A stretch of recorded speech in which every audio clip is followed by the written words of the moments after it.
అంతా కూడా సుమారుగా ఈ రోజుతో ఎగ్జాక్ట్గా 3 నెలల సమయం కావస్తోంది. అయితే నిన్న కేటీఆర్ కవితతో భేటీ అయ్యారు. చాలా కొంత ఎమోషనల్గా, అంటే చాలా రోజుల తర్వాత పార్లమెంట్ ఎన్నికల నేపథ్యంలో కేటీఆర్ బిజీగా ఉన్నారు. అయితే పార్లమెంట్ ఎన్నికలు అయిపోయాయి, రిజల్ట్ వచ్చింది. ప్రమాణ స్వీకారం తర్వాత కొంత కొత్తగా అంటే మోడీ 3.0 కూట ప్రజెంట్ ఏర్పాటైంది. సో ఇవన్నీ కొంత పొలిటికల్గా బిజీ తర్వాత కేటీఆర్ కవితతో భేటీ అయ్యారు. కొంత ఎమోషనల్గా వెళ్తారు, మాట్లాడుకున్నట్టు తెలుస్తోంది. సో జైల్లో కేటీఆర్కు అక్కడ తను పడుతున్న ఇబ్బందుల గురించి కూడా కవిత వివరించారు.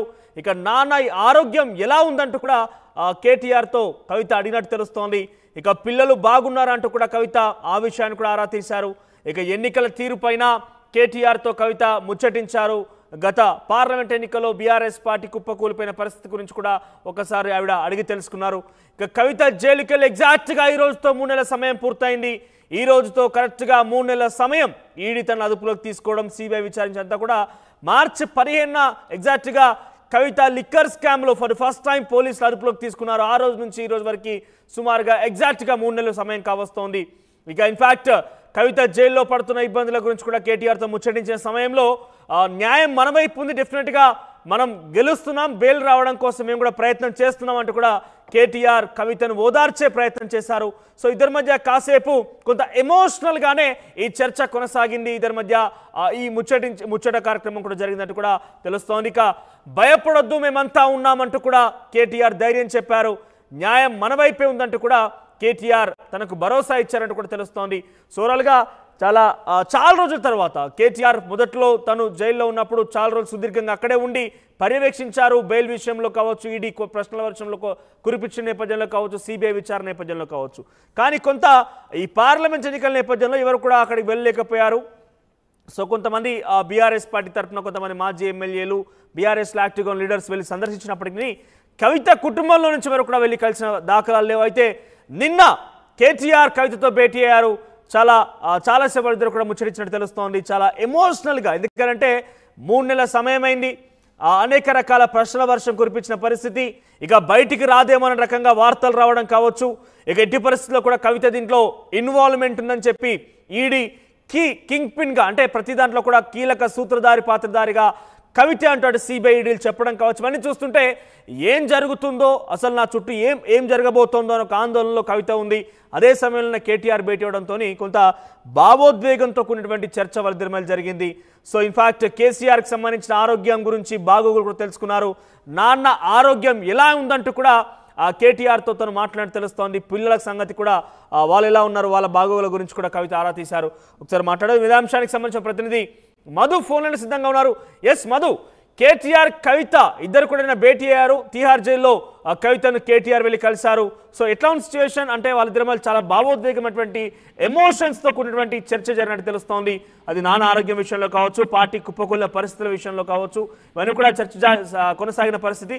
సో ఎట్లా ఎక్స్పెక్ట్ చేయొచ్చు? బెయిల్ విషయంలో కూడా కొంత వాళ్ళు మాట్లాడారు, న్యాయం మనమైపోయింది అంటూ కూడా కేటీఆర్ భరోసానిచ్చారు. సో ఏం ఎక్స్పెక్ట్ చేయొచ్చు వాళ్ళిద్దరి మధ్యలో దానికి సంబంధించిన చర్చ విషయంలో? ఎగ్జాక్ట్లీ ఢిల్లీ లిక్కర్ కుంభకోణానికి సంబంధించినటువంటి ఆరోపణలు ఎదుర్కొంటూ తిహార్ జైల్లో ఉన్నారు కవిత. గత కొన్ని నెలల నుంచి రెగ్యులర్ గా కేటీఆర్, హరీష్ రావు, తర్వాత కుటుంబ సభ్యులు, భర్త అనిల్, తర్వాత అడ్వకేట్ కి సంబంధించిన టీం రెగ్యులర్ గా భేటీ అవుతున్నారు. అందులో భాగంగా నిన్న కేటీఆర్ మాట్లాడారు, భరోసాని ఇచ్చే ప్రయత్నం చేశారు కవితకి. త్వరలో ఖచ్చితంగా దీంట్లో ఆధారాలు లభించలేదు, ఎక్కడ కూడా ₹1 ట్రాన్సాక్షన్ జరిగినట్టు ఇక్కడ ఈడీ కానీ తర్వాత సిబిఐ కానీ నిరూపించలేకపోయింది. ఇది కావాలని రాజకీయ పరమైనటువంటి కుట్ర అనేటువంటిది సోషల్ మీడియాలో భారీగా చర్చ కూడా కొనసాగుతా ఉంది. బీజేపీ అధికారంలో ఉన్నటువంటి నేపథ్యంలో తమకి ప్రత్యర్థి పార్టీలు ఎవరైతే చెబితే వినని పార్టీలు ఉంటాయో వారందరిపైన ఇలా కక్ష సాధింపు చర్యలు చేపడతా ఉన్నాయి. కవితమ్మ ధైర్యంగా ఉండండి, ఏం కాదు, ఖచ్చితంగా న్యాయం మన వైపు ఉంటుంది. న్యాయస్థానాలు తప్పు చేయనటువంటి వారిని బయటికి వచ్చేలా న్యాయస్థానాలు చర్యలు ఉంటాయి కాబట్టి న్యాయస్థానాల స్టేట్మెంట్స్ ఉంటాయి. సో అలాగే ఉంటుంది, ఇబ్బంది లేదు. దానికోసం అన్ని రకాల ప్రయత్నాలు చేస్తా ఉన్నాం, ధైర్యంగా ఉండాలంటూ వర్కింగ్ ప్రెసిడెంట్ కేటీఆర్ కవితతో నిన్న భేటీ అయిన సందర్భంగా మాట్లాడడం జరిగింది. ఈ కేసులో కావాలనే ఇరికించాలనేటువంటిది కూడా బయట చర్చ జరుగుతున్నట్టు ఆమెతో మాట్లాడారు. అయితే ముఖ్యంగా బెయిల్కి సంబంధించినటువంటి విషయంలో ఈ నెల 21 వరకు కవితకి సంబంధించినటువంటి జ్యుడిషియల్ రిమాండ్ ఉంది. కానీ ఈడీ వచ్చేసి ఈ నెల మరొకసారి దీనికి సంబంధించిన విచారణ కోసం ఆ, కవిత తర్వాత ఇంకా మిగతా వ్యక్తుల ఇన్వాల్వ్మెంట్ కి సంబంధించినటువంటిది ఏదైతే ఢిల్లీ లిక్కర్ పాలసీ ఉందో దాంట్లో మరింత లోతైన విచారణ కోసం మళ్ళీ ఒక పిటిషన్ దాఖలు చేసింది. ఆ పిటిషన్ జూలై 3కు వాయిదా పడింది. కవితకు సంబంధించినటువంటి జ్యుడిషియల్ రిమాండ్ ఏమో ఈ నెల 21 వరకు ఉంది. అంటే కవిత బెయిల్ అప్లై చేసుకున్నా కూడా తిరిగి బెయిల్ వచ్చేటువంటి అవకాశం లేదు 21 వరకు ఉన్నా కూడా, ఎందుకంటే జూలై 3 తర్వాత మళ్ళీ విచారణ ఉంది ఈడీకి సంబంధించి పలువురు సంబంధించిన ఇన్వాల్వ్మెంట్ కోసం. కాబట్టి బెయిల్ రిజెక్ట్ అయ్యే అవకాశం ఉంది. ఇవన్నీ కూడా ఆమెతో చర్చించారు.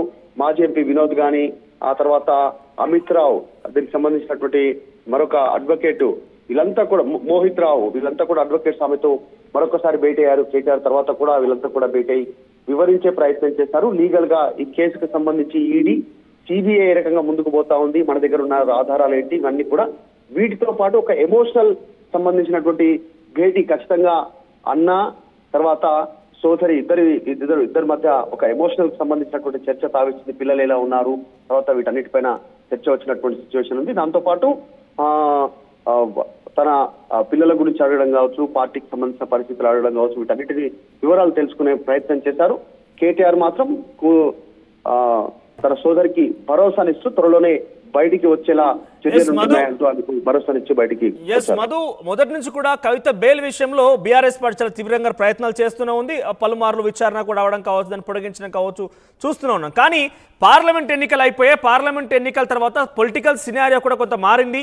సో మొదటి నుంచి కూడా కొన్ని బయట వార్తలు ఏంటంటే బీజేపీ వాళ్ళ వ్యక్తిగత అవసరాల కోసమే ఈ రకంగా వాళ్ళ బిల్డప్ కోసమే, వాళ్ళ యొక్క తెలంగాణలో పట్టు కోసమే ఈ రకం ప్రయత్నం చేసిందని ఇన్ఫాక్ట్ కేసీఆర్ సైతం సభల సమావేశాల్లో మాట్లాడారు. సో ఇప్పుడు బీజేపీ అధికారంలో వచ్చింది, సో వాళ్ళు టార్గెట్ రీచ్ అయ్యారు, లేకపోతే త్వరలో కవిత కూడా బయటకు రాబోతుందంటూ కూడా చాలా మంది విశ్లేషకులు కావచ్చు అక్కడక్కడ చర్చ జరుగుతోంది. సో ఆ దిశగా బీఆర్ఎస్ పార్టీ ప్రయత్నాలు చేస్తోందా, దానికి ఇదొక మొదటి అడుగని చెప్పాలా? కేసుకు సంబంధించినటువంటి వివరాల్లోకి వెళ్తే ఆల్రెడీ ఢిల్లీ లిక్కర్ సంబంధించినటువంటి ఏదైతే ఈ స్కామ్ ఆరోపణలు ఉన్నటువంటి వ్యక్తులు ఎవరైతే ఉన్నారో దీంట్లో ఇన్వాల్వ్మెంట్ ఉందని వారంతా కూడా మనీష్ సిసోడియా ఢిల్లీ ఉప ముఖ్యమంత్రి జైల్లోనే ఉన్నారు. రీసెంట్ గా బెయిల్ పై కొంచెం షరతులతో బయటకు వచ్చి మళ్ళీ జైలుకు వెళ్లారు ఆమ్ ఆద్మీ పార్టీ చీఫ్ ఢిల్లీ ముఖ్యమంత్రి కేజ్రీవాల్. తర్వాత ఈ ఆరోపణలు ఎదుర్కొన్నటువంటి చాలా మంది ఇప్పటికీ ఢిల్లీలో తిహార్ జైల్లో ఆరోపణలు ఉన్నటువంటి వారంతా కూడా తిహార్ జైల్లోనే ఉన్నారు. వారిపైన తీవ్రమైనటువంటి ఆరోపణలు ఉన్నాయి. విచారణ ఉంది. భారీ ఎత్తున అక్రమాలు జరిగాయి. ముఖ్యంగా మనీ లాండరింగ్, మనీ ట్రాన్సాక్షన్ జరిగాయి. 100 కోట్లు వాళ్ళు ట్రాన్సాక్షన్ చేసుకున్నారు. మొత్తం ఇంకా కొన్ని 100 కోట్లకు సంబంధించినటువంటి అక్రమంగా నగదు తరలించినట్టుగా ఆధారాలు ఉన్నాయి మా దగ్గర అనేటువంటిది ఈడీ, సిబిఐ చెప్పే ప్రయత్నం చేస్తా ఉంది. డిజిటల్ సంబంధించినటువంటి సాక్ష్యాలు, తర్వాత డబ్బు ఎవరెవరు తరలించారు, ఏ సందర్భంలో ఎవరెవరు కలిశారు అనేటువంటి అన్ని వివరాలు ఉన్నాయనేటువంటి చెప్తా ఉంది. సో ఇంత త్వరగా ఈడీ కేసులో అంత త్వరగా బెయిల్ వచ్చేటువంటి సిచ్యువేషన్ ఉన్నట్టుగా ప్రస్తుతం కనిపించట్లేదు. ఎందుకంటే మనీష్ సిసోడియా దాదాపు సంవత్సరం నుంచి జైల్లోనే ఉంటున్నారు.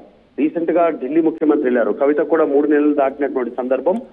ఈ మళ్ళీ జూలై 3వ తారీఖుకి సంబంధించి కూడా దీనికి విచారణ ఉంది. పలువురు వ్యక్తుల దీంట్లో ఇన్వాల్వ్